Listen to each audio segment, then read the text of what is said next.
తోట కంటే శక్తివంతమైనది మాట. ఒక్క మాటతో సంబంధం తెంచుకోవచ్చు. అదే ఒక్క మాటతో లేని బంధాన్ని నిలుపుకోవచ్చు. జీవితం ఒక తరం పాటే ఉంటుంది. మంచి పేరు చిరకాలం ఉంటుంది. ఈ ప్రపంచంలో ఒక అమ్మాయిని ఏ అబ్బాయి కూడా తన తండ్రి కంటే ఎక్కువగా ప్రేమించలేడు. చదువు ద్వారా సంస్కారం నేర్చుకున్నవాడు, అనుభవం ద్వారా గుణపాఠం నేర్చుకున్నవాడు జీవితంలో ఎప్పటికీ ఓడిపోడు. తాబేలును రోడ్డు మీద వదిలేసి దాని వేగంలో లోపాలను మనం వెతుకుతూ ఉంటాం. కానీ దానిని నీళ్ళలో వదిలితే పట్టుకోగలమా? ఉండాల్సిన చోట ఉంటే ప్రతి ఒక్కరూ గొప్పవాళ్లే. జీవితం పారే నది లాంటిది. ఒకే చోట ఆగిపోతే నీరు మురికిగా అవుతుంది. జీవితం కూడా అంతే. మనిషి మరణిస్తే ఆ మనిషికి తప్ప అందరికీ తెలుస్తుంది. మనసు మరణిస్తే ఆ మనిషికి తప్ప మరెవ్వరికి తెలియదు. దాచి దాచి ఏం చేస్తావు? ఎలా తీసుకుపోతావు? ఎక్కడికి తీసుకుపోతావు? శవం మీద కప్పే గుడ్డకు జేబు కూడా ఉండదే. రెక్కలు వచ్చాక ఎగరడం తప్పు కాదు, కానీ ఆ రెక్కలకు ప్రాణం పోసిన వారిని వదిలేసి ఎగరడం ఖచ్చితంగా తప్పే. గాయం ప్రతి ఒక్కరి గుండెల్లో మంటని రేపుతుంది. కొందరు దాన్ని కన్నీళ్ల రూపంలో చూయిస్తే మరికొందరు చిరునవ్వు రూపంలో దాచుతారు. చాలామంది జీవితంలో ఓడిపోతున్నారంటే బలం లేక కాదు, అబద్ధం ఆడలేక, మోసం చెయ్యలేక. ఒక మనిషి తనను తాను గొప్పవాడు అనుకోవడం ఎంత తప్పో, తక్కువవాడు అనుకోవడం కూడా అంతే తప్పు. మొదటిది గర్వానికి, రెండవది పిరికితనానికి దారి తీస్తాయి. పనిని ప్రేమించు. గెలుపు ఓటముల ప్రసక్తి పక్కన పెట్టు. చేసే పనిలో ప్రశాంతత వెతుకు. మనసు నిర్మలమవుతుంది. జీవితం సంపూర్ణమవుతుంది. సంతృప్తి లేని వాడికి 1,00,00,000 రూపాయలు దొరికిన దండగే. సంతృప్తి ఉన్నవాడికి 100 రూపాయలు సంపాదించిన పండగే. విద్య, వివేకం, పరిజ్ఞానం బావిలో నీళ్ళ లాంటివి. తరగని నిధులు వాడుతున్న కొద్దీ ఊరుతూనే ఉంటాయి. ఒక మంచివాడు పతనమయ్యాడు అంటే ఎంతోమంది చెడ్డవాళ్ళు ఒక్కటే ఉండాలి. అవసరాన్ని బట్టి భజన, అవకాశాన్ని బట్టి దెబ్బ కొట్టే వాళ్ళు మన చుట్టూ బోలెడంత మంది ఉన్నారు.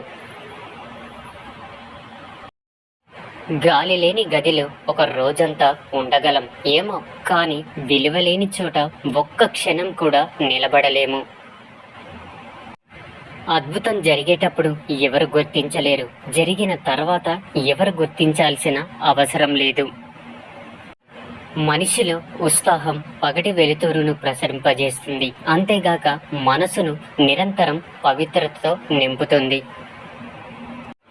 విజయం ఎప్పుడు ఉత్తమ గురువు కాలేదు. నువ్వు ఏమిటో, నీకు ఎవరు ఏమిటో ఓటమి తెలుపుతుంది.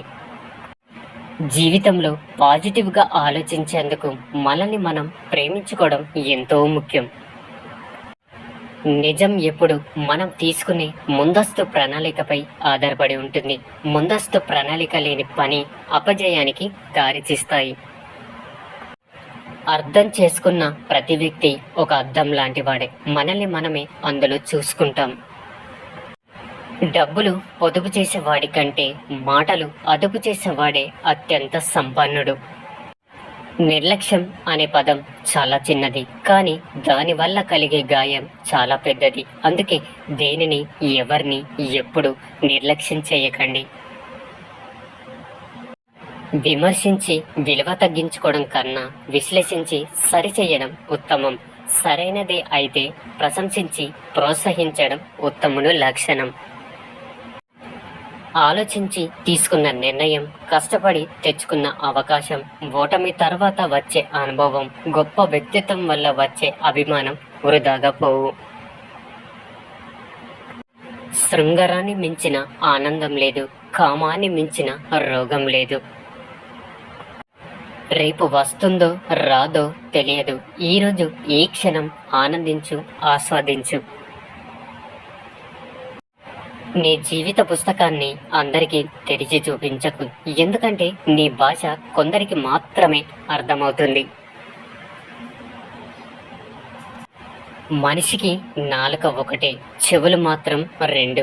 దీని అర్థం తక్కువగా మాట్లాడు, ఎక్కువగా విను అని. ఆశ జాతకాన్ని నమ్మేలా చేస్తుంది, కోరిక దేవుడిని నమ్మేలా చేస్తుంది, బాధ మనిషిని నమ్మేలా చేస్తుంది, కానీ ధైర్యం ఒకటే నిన్ను నువ్వు నమ్మేలా చేస్తుంది. ధనం ఎక్కువగా ఉన్నప్పుడు ఖర్చు చేసే గుణం తగ్గించుకో. కోపం ఎక్కువగా ఉన్నప్పుడు మాటను అదుపు చేసుకునే గుణాన్ని అలవర్చుకో.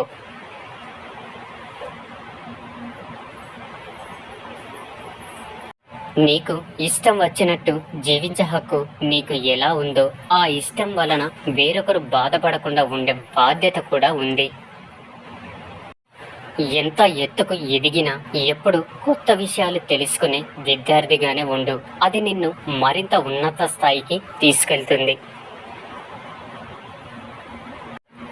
మంచివారు ఎప్పుడు మొండిగానే ఉంటారు, ఎందుకంటే వారికి నటించడం తెలియదు గనుక.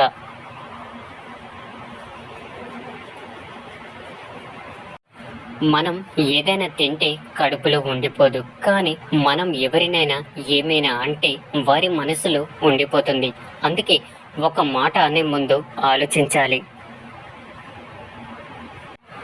జీవితంలోని అత్యంత చీకటి సమయంలో కూడా వెలుతురు వైపు తిరిగి చూడగలిగే వాడు ఎప్పుడూ ఆనందంగా ఉండగలడు. ఆనందం అనేది మన విషయాలను పంచుకోవడానికి మనం ఎంచుకున్న మనిషిపై ఆధారపడి ఉంటుంది. కోపం 10 వ్యాధులను తెచ్చిపెడితే చిరునవ్వు 1000 వ్యాధులను నయం చేస్తుంది.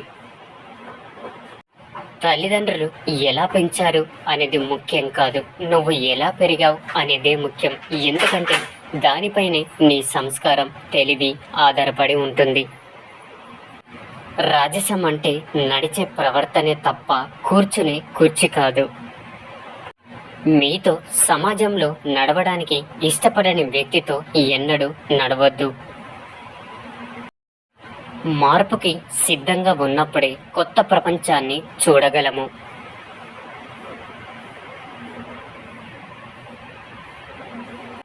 ఒకసారి నటిస్తున్నారని తెలిసాక తర్వాత ఎంత నిజాయితీగా ఉన్నా కూడా నమ్మాలి అనిపించదు. మనసుకి ఆశ ఎక్కువ, దేన్నైనా కావాలనుకుంటుంది. కాలానికి అనుమానం ఎక్కువ, ఎవరికి ఏది ఇవ్వాలో అదే ఇస్తుంది. సూర్యుడంతా వాడికే గ్రహణం తప్పలేదు. మానవ మాత్రులం, మనకు సమస్యల బాధ తప్పుతుందా? మన జీవితాల్లో వచ్చే చిన్న చిన్న అడ్డంకులకు బాధపడి భయపడి కృంగిపోతే ఎలా కూర్చోవాలి, ఎలా నేర్చుకోవాలి?